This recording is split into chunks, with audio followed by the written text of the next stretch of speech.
Let's be sure that we pass comprehensive immigration reform, so it's time to help them have a chance to get out of the shadows and have the opportunity for the future. A Trump administration will also secure and defend the borders of the United States.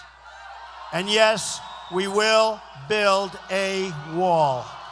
Election day is 2 days away. No doubt you've heard the back and forth between the candidates on immigration. That's where we focus our Fox 5 News special, The Border. I'm Christine Medella. Fox 5 traveled to the U.S.-Mexico border to show you the many sides of the issue and how what goes on there affects us here at home. As you'll learn, the border battle isn't a new one.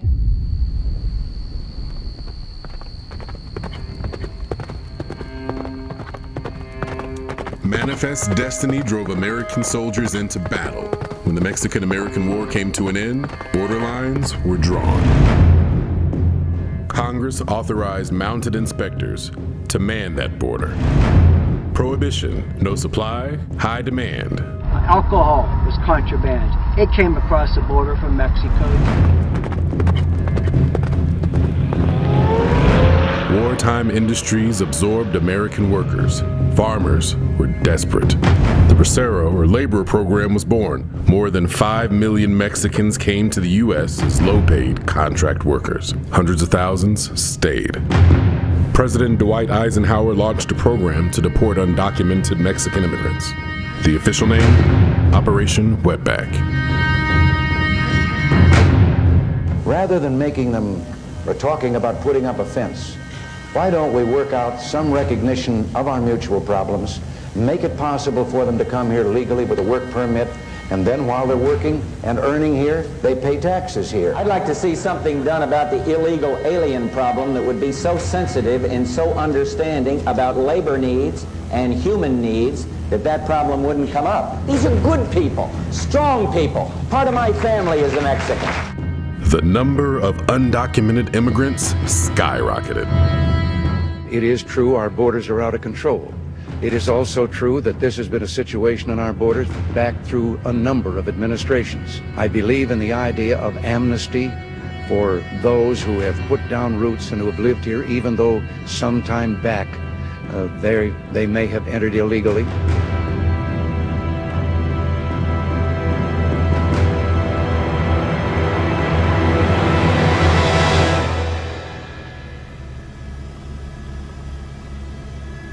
(9/11) exposed weaknesses on the southern border and gave rise to the Department of Homeland Security. This problem has been growing for decades, and past efforts to address it have failed.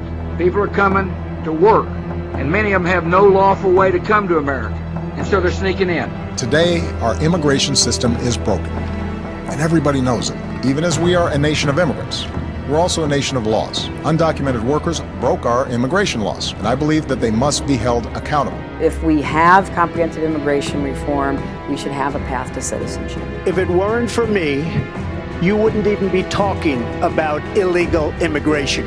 We need to build a wall.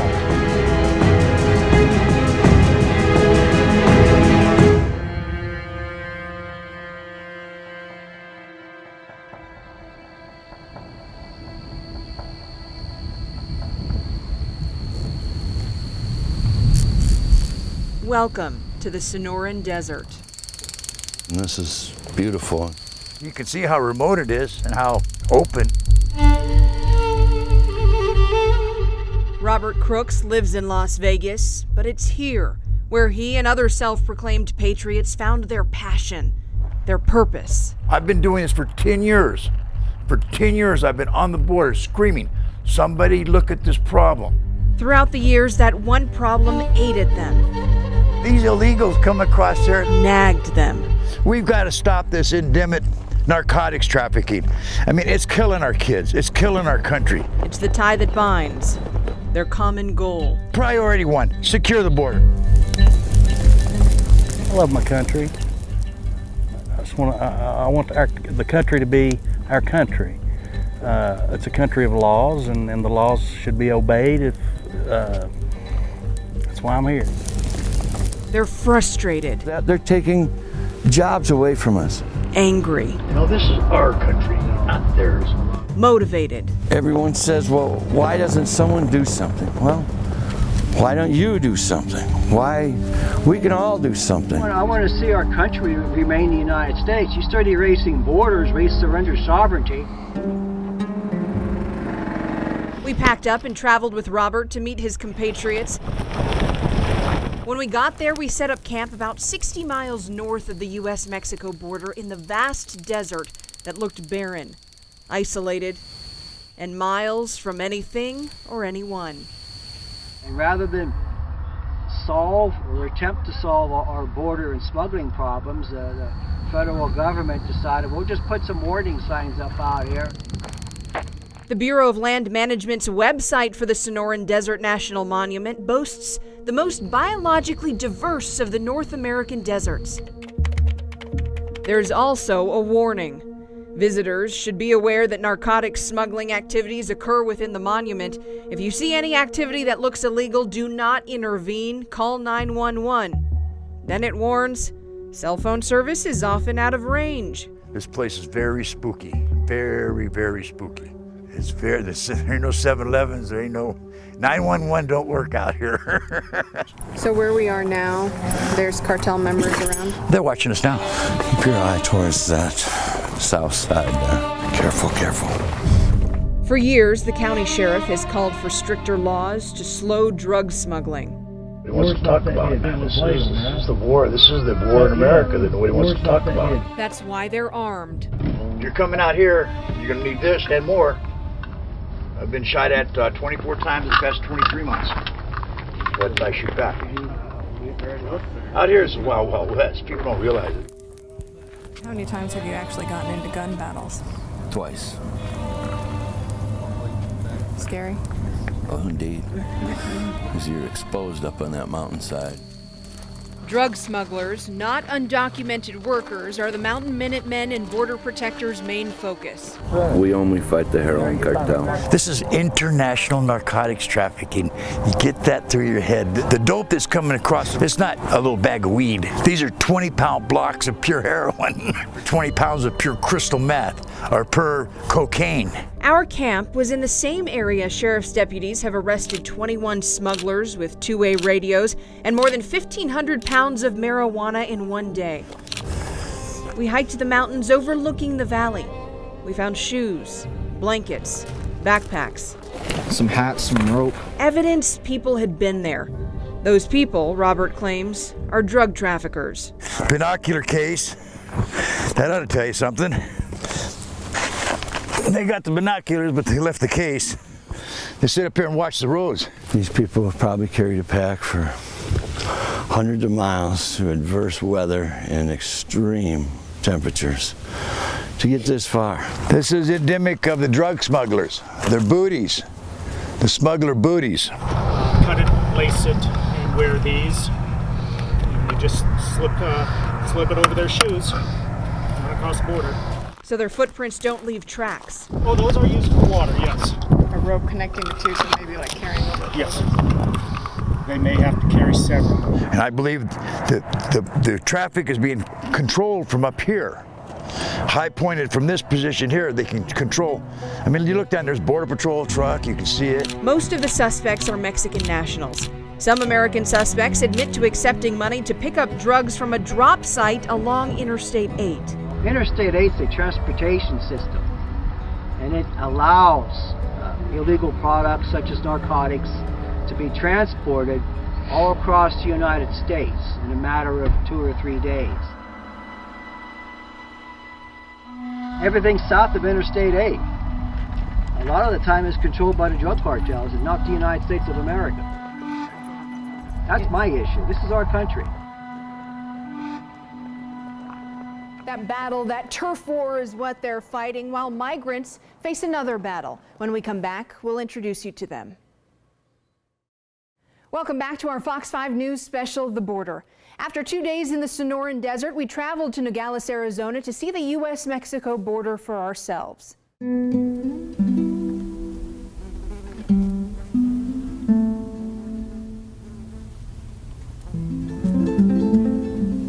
About 20,000 people live in the border city of Nogales, Arizona. More than 200,000 live on the other side of this 20-foot fence in Nogales, Sonora, Mexico. We followed the fence. It continued for 6 miles of harsh, rugged terrain. Then this, a shorter barrier to prevent cattle crossing. Border Patrol agents, cameras, and radar pick up where the fence left off. Father Sean Carroll is a Catholic priest who works with migrants on both sides of this fence. Today we're going to visit one of our humanitarian projects. Everyone calls it the Comedor, which is Spanish for soup kitchen. To get there, we have to pass through here, one of the legal ports of entry manned by Customs and Border Protection officers. Here at the DKC Port of Entry, we enforce customs law, immigration law, agriculture law, state and local laws. Drivers and pedestrians coming into the U.S. are greeted by officers, Thank you. canines, and cameras. Put in the X-ray right now. At every 30 seconds, you don't know what's going to be in front of you. We screen the 99.9% of traffic is legitimate travel.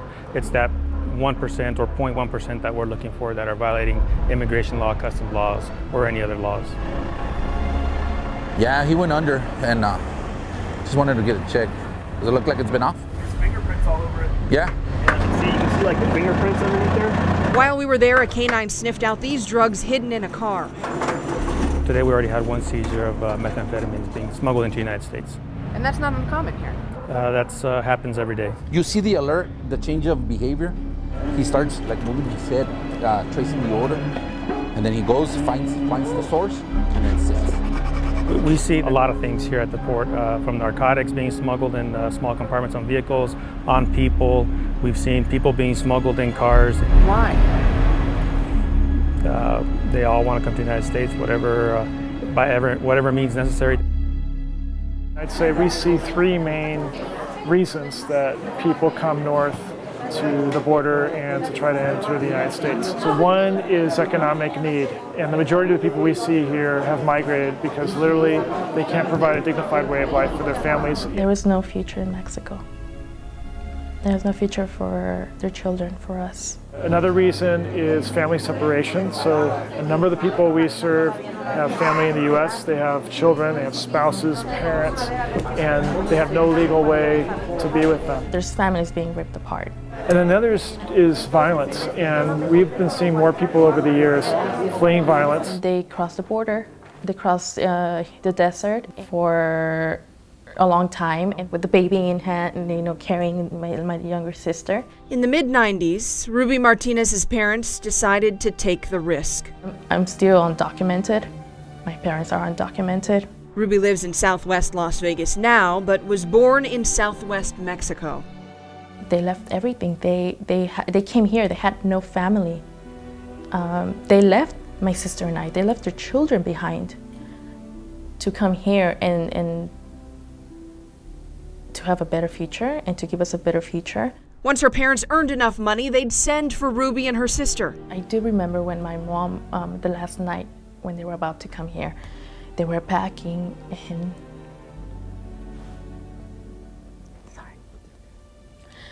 and they just said, "Take care of your sister."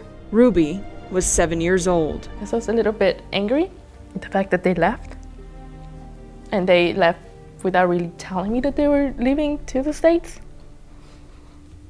And I do remember that. Months later, Ruby and her sister flew into LAX. We just traveled with someone, a stranger. A stranger, I did not know the person. I think there's a lack of awareness as well of how difficult it is to come legally. I think for many people in the situations I described, there is no legal path for them. And I would venture to say if you spoke to most of the people here today and you asked them, if you had a legal way, would you take it? They would raise their hands. People want to do things the right way. Definitely. My parents would love to, be citizens. I would love to be citizen. I have people asking me, well, how come you don't apply? It's not that easy. Pero no se puede. Ahorita ya es muy difícil. Y es triste. Tener una familia, estar divididos, nada más el teléfono que tenemos de por medio.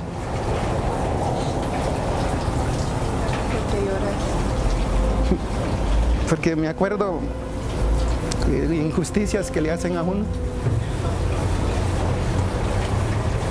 Ahora, si uno fuera malo, yo no pisara de vuelta y ni viniera. Me daría vergüenza con la sociedad, pero sí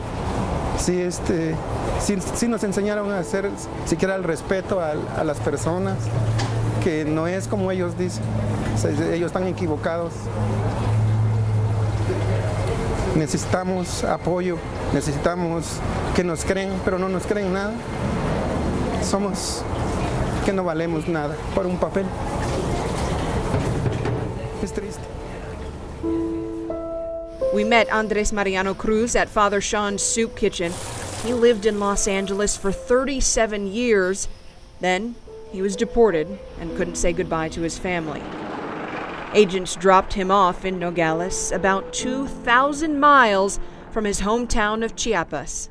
Some people can't understand, you know, but if you just think about your own family, you put yourself in you know, that situation. You know, imagine your father is being taken away, and you can't see him anymore.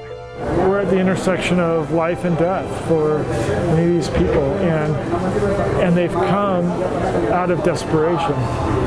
And the experience of deportation is so traumatic because many have gone into serious debt. They've sold everything to come. They have this great hope of being reunited with children and with parents and family members, and that dream is seemingly dashed. Una palabra no dice nada y al mismo tiempo lo esconde todo, igual que el viento que esconde el agua, como las flores que esconden el lodo.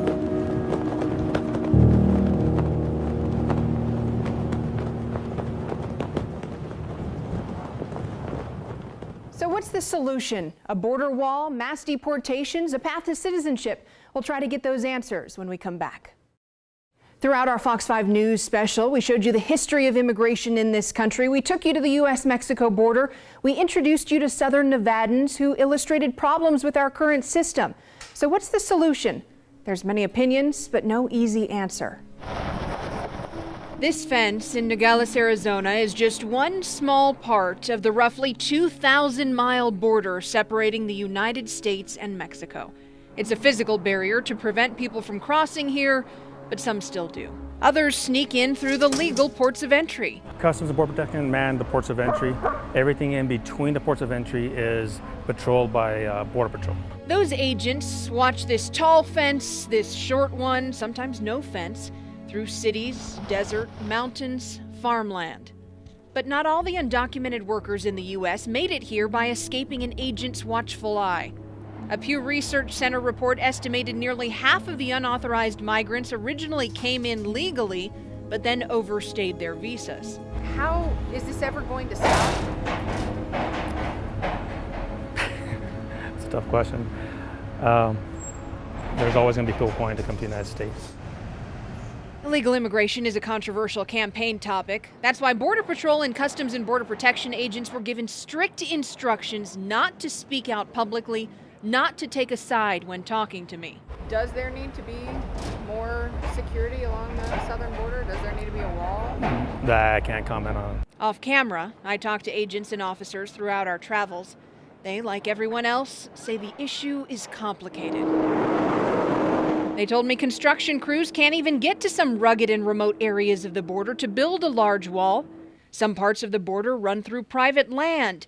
And whenever there's a physical barrier, they told me people find a way around it. No están unas reglas muy bien para que uno recibe todo ese castigo para uno, porque uno lo que lleva es sus manos a trabajar. No somos criminales, como dicen, no somos pandilleros. I don't think it's feasible, no. And not only is it not feasible, I don't think it gets at the root cause of this issue. Father Sean Carroll works with migrants on both sides of the border. You can build a high wall, you can build it as long as the border is, and yet if you don't address fundamental issues of economic need and family separation and generalized violence, then it's going to not be a very effective solution to this issue. Can we afford the mass deportations of millions of people? Why, yeah, sure. Our children in America today do not have a chance to prosper economically, socially, because of the endemic illegal immigration. I don't think a person is going to wake up one morning and say, I'm going to go across the desert, risk a lot of things, you know, risk my life just because I want to do that. Circumstances just push you to do that. That every day we always have an immigration violation. Every single day. So people will always try. And no end in sight. I don't see. It's a strength and a struggle, the human will. Often stronger than the struggles we face. Will to save a country. You just have to have the want to try to help, the want to try to save America. A family. It's one of the things that gets me going every day, you know, because I know I can't fail them. I can't not try my best because they tried. They tried everything to provide me with a better future. So the very least I can do is honor that and strive to be the best. We do understand and we are compassionate, but we still have our job to do in enforcing the laws here in the United States. I am an American. Without papers right now, I am an American. I was raised here. And this is my home. Don't be afraid of the numbers, you know, that to see them as people. We're securing the border. America, America. These men volunteer their time and spend their own money to fight for what they believe in hopes of a better future for their families. Ruby and her parents risked their lives, fought to get into this country in hopes of a better future for theirs. I love my country. We love this country.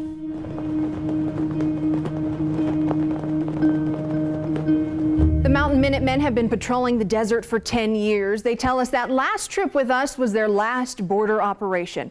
Ruby Martinez is still undocumented, but she is working legally through the DACA immigration policy. One thing they both agree on, they encourage everyone to vote. You can join the conversation. We're live on the Fox 5 Facebook page right now to answer any questions. I'm Christine Medella. Thanks for watching our Fox 5 News special, The Border.